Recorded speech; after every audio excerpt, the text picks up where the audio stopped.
Purchases from registered suppliers include material worth ₹2 million against which an advance was paid in month of January। हमारा महीना कौन सा है? हमारा महीना फरवरी। एक एडवांस हमने 2026 में पे कर दिया था। However, due to a dispute, sales tax invoice was received by the company after filing of return। Sale tax invoice हमें किस मंथ में रिसीव? अभी रिसीव हुई है कि नहीं हुई? माशाल्लाह। रिटर्न फाइल कर दिया आपने फरवरी किधर?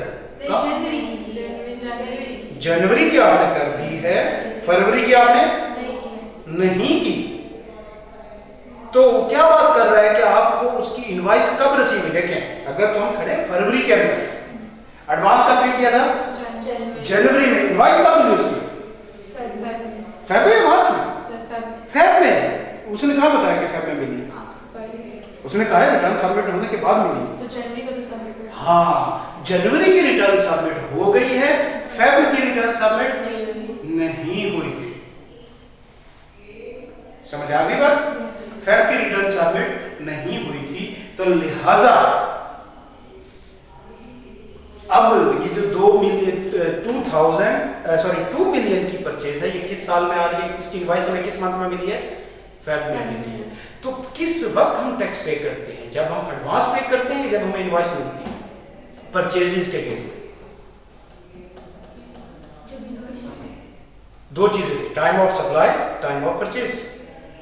सप्लाई किस वक्त कंसीडर करेंगे कि हो गई है? जब एडवांस पे करेंगे या गुड्स चली जाएंगी, तो वो तो अर्लियर था। परचेजेस के केस में हम किस वक्त इनपुट टैक्स क्लेम करेंगे? जब हम एडवांस पे करेंगे, जब इनवॉइस मिलेगी। जब पेमेंट का पॉइंट ही नहीं, जब इनवॉइस आ गई। समझ आ गई? तो इसके ऊपर टैक्स आपने किस मंथ में देना है? फेब के अंदर देना है। समझ आ गई बात? हमें किस मंथ में इनवॉइस मिली? फेब में मिली। और ये 2 मिलियन किसके अंदर इंक्लूड है? 14 मिलियन जो ऊपर है उसके अंदर ये इंक्लूड है 2 मिलियन। ऐसी बात है ना? MEL purchase from unregistered from registered supplier include material, उसके अंदर मौजूद है 2 मिलियन, तो इस महीने हम उसके ऊपर टैक्स पे कर देंगे। समझ आ गई बात? ओके। तो ये इंग्लिश समझना बड़ा मुश्किल था इसका। हाउएवर ड्यू टू डिस्प्यूट बना हो गए। ठीक है, आगे चलते हैं। 15,000 हमने किसको दे दिए? सीईओ को। क्या है हमारी सप्लाई है कि नहीं? बिल्कुल, ये हमारी सप्लाई है। आफ्टर फाइलिंग रिटर्न पार्ट्स, ठीक है, इतना। और sales tax credit of 50,000 was brought forward from previous. तो ये पिछले साल का इनपुट टैक्स एडजस्टमेंट है जो साल आ रहा है। इसके अलावा इस payable at all above amounts are exclusive of sales tax. Last में उसको लिख दिया। अगर ना लिखता तो हम क्या अज्यूम करते हैं? एक्सक्लूसिव ही अज्यूम करते हैं। गरीब इंसान एक्सक्लूसिव ही अज्यूम करे। जब भी वो ना बताए तो आपने क्या अज्यूम करना है? एक्सक्लूसिव। जरूर मुश्किल वर्किंग करनी है आप लोगों ने। ओके, तो सबसे पहले आते हैं सप्लाईज पे। पहली सप्लाई कौन सी है? Taxable goods to registered person. कितने? हाँ जी, 10 मिलियन।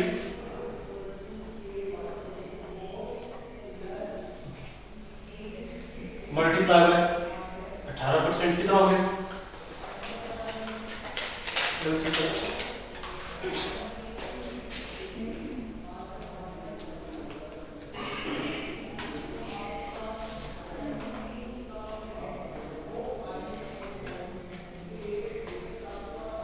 अच्छा, ये भी टैक्सेबल है,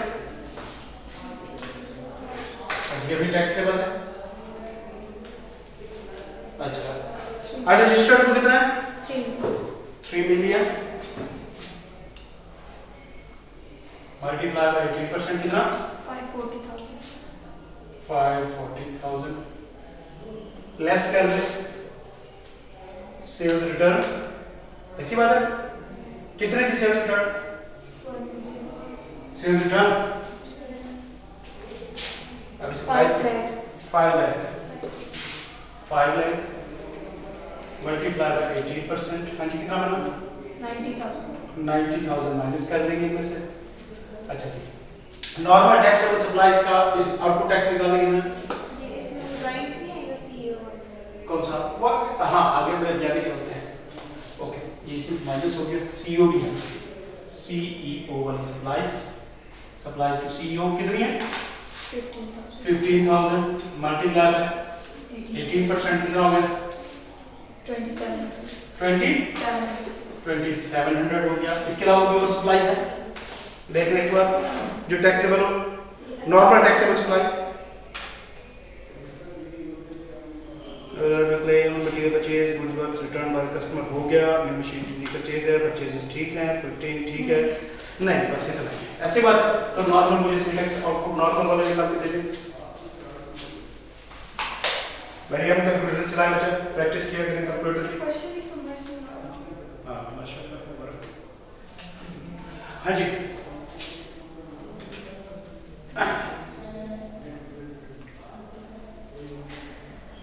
182440 माइनस जी तकरीबन इतने बनेगा 22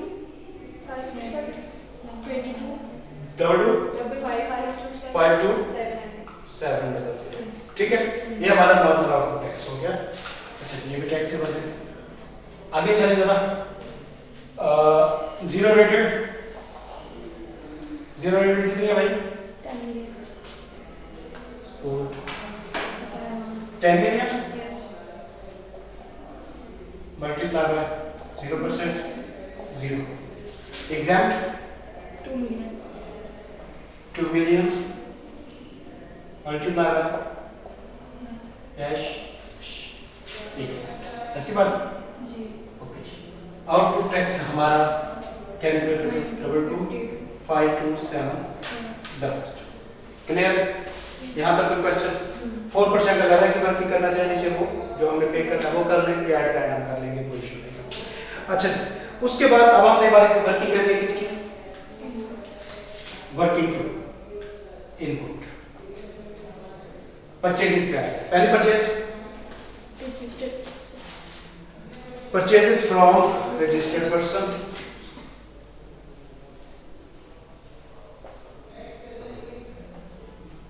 कितनी है?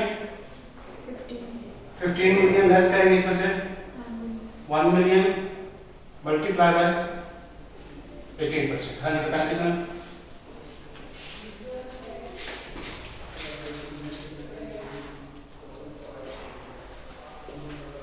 14 मिलियन का 18%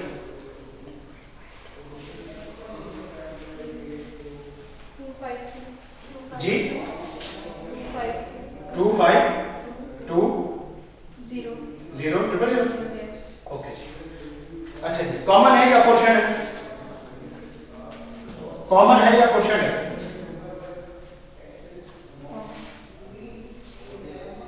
सच है ठीक है। अपोर्शन से क्या मुराद? क्या किसी स्पेसिफिक सप्लाई के लिए किया गया? नहीं मतलब तो सारी सप्लाई ये कॉमन। अच्छा उसके बाद from unregistered person. Unregistered person से जो सप्लाई है किसके लिए है? कॉमन है या पोर्शन है? ये देखिए अनरजिस्टर्ड पर्सन से जो परचेजेस किए हमने कॉमन है या पोर्शन है? कॉमन। कैसे? Taxable supply. Taxable supply. जैसे टैक्सेबल सप्लाई मेरी कॉमन होती है या पोर्शन होती है? कॉमन है या पोर्शन होती है टैक्सेबल सप्लाई? जब किस चीज के साथ ये लिखा हो कि ये परचेज सिर्फ और सिर्फ टैक्सेबल सप्लाईज के लिए की गई, इसका क्या मतलब? वो परचेज कॉमन है या पोर्शन? नहीं वो भी कॉमन होती है। क्यों? टैक्सेबल सप्लाईज में भी दो सप्लाईज आती है हमारी, जीरो रेटेड और नॉर्मल टैक्सेबल। तो ये भी कॉमन होती है लेकिन सिर्फ दो के अंदर, जीरो और नॉर्मल। अमाउंट कितनी है? 8 मिलियन मल्टीप्लाई बाय कितने परसेंट? Unregistered clear. लिहाजा ये वर्किंग सिर्फ आपका दिमाग में चलाने के लिए थोड़ी सी केवल जरूरत ही नहीं क्योंकि इसमें कोई इनपुट टैक्स है नहीं। समझ आ गई बात? आगे चलिए इसके अलावा कोई और परचेज फ्रॉम 1 मिलियन को हमने कर दिया। इसके अलावा मटेरियल परचेज ठीक हो गया 50,000 हो गया। मशीनरी कितनी? 2400 000 मल्टीप्लाई बाय 18%। हाँ जी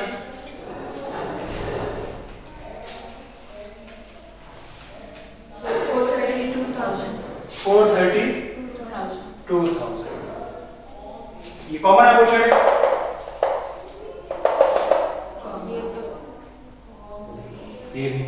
इसके साथ कुछ लिखा हुआ है क्या? स्पेसिफिकली नहीं, तो ये भी कॉमन है। इसके अलावा और कुछ 2 मिलियन वाली एडजस्टमेंट भी करना है हमें कुछ उसका? 2 मिलियन जो जनवरी से रिलेटेड थी वो उसके अंदर इंक्लूड है ऑलरेडी, इसके ऊपर टैक्स आ गया, खत्म। 2 मिलियन को आपने कुछ मजीद नहीं करना। क्लियर हो गया? हाँ, दिमाग के दरवाजे खुले रखें। तो हमारा ये इनपुट टैक्स आ गया, ऐसी बात है। ये 2 डिफरेंट इनपुट टैक्स हैं, हमने इनको अपोर्शन करना है। अब अगला काम क्या है, दोनों कॉमन है तो हमने इनकी क्या करनी है, अपोर्शनमेंट करनी है। अपोर्शनमेंट कर लेते हैं। वर्किंग 3 सबसे पहले इस इनपुट को कर लेते हैं अपोर्शन और फिर इसको दोबारा करेंगे। ठीक हो गया? सप्लाइज, हाँ जी, रजिस्टर्ड अनरजिस्टर्ड दोनों एक ही निकाल लेते हैं, नेट ही टैक्सेबल दोनों कंबाइन कर दें। 10 million plus 3 million 13 million minus 5 lakh 12.5 million एक ही कर लें टैक्सेबल। हाँ वही ना, 10 3 13, ठीक है, 50 निकल गया, कितना 12 5 और उसके अंदर 75 निकाल के देंगे टोटल वैल्यू।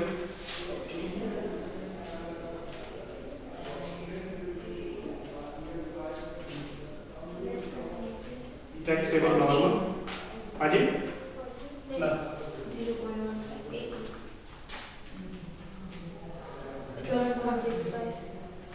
12 6 2 ऐसी बात है। उसके बाद जीरो रेटेड कितनी है?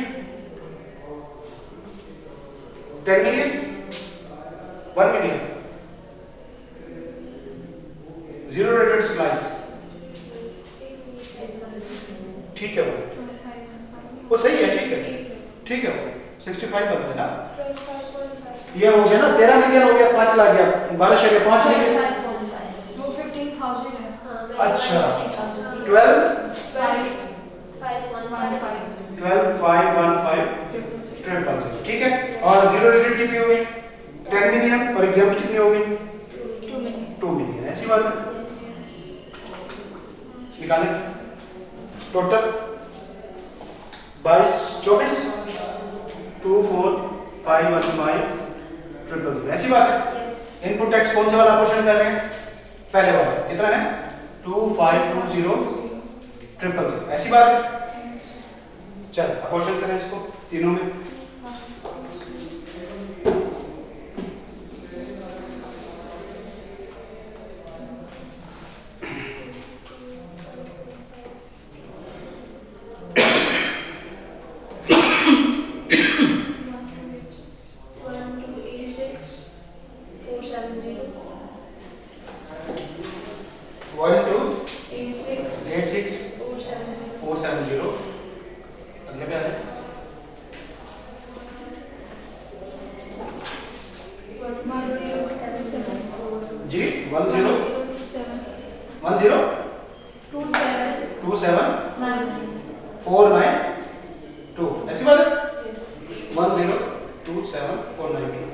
और उसका एग्जाम्पल भी बता दें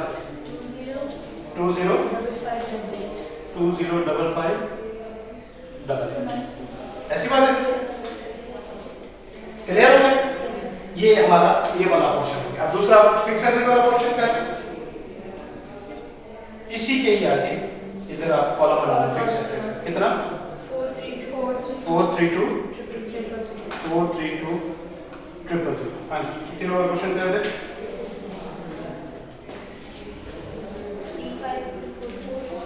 35 एग्जैक्ट कितना? 35244 ठीक है 35244 ओके।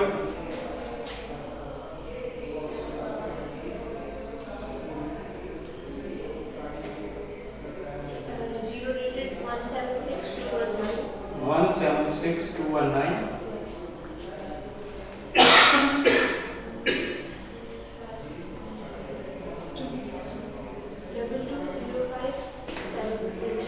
220538 ऐसी बात है। ओके, इन दोनों इनपुट को जमा करना है, टोटल टैक्सेबल में निकालना है।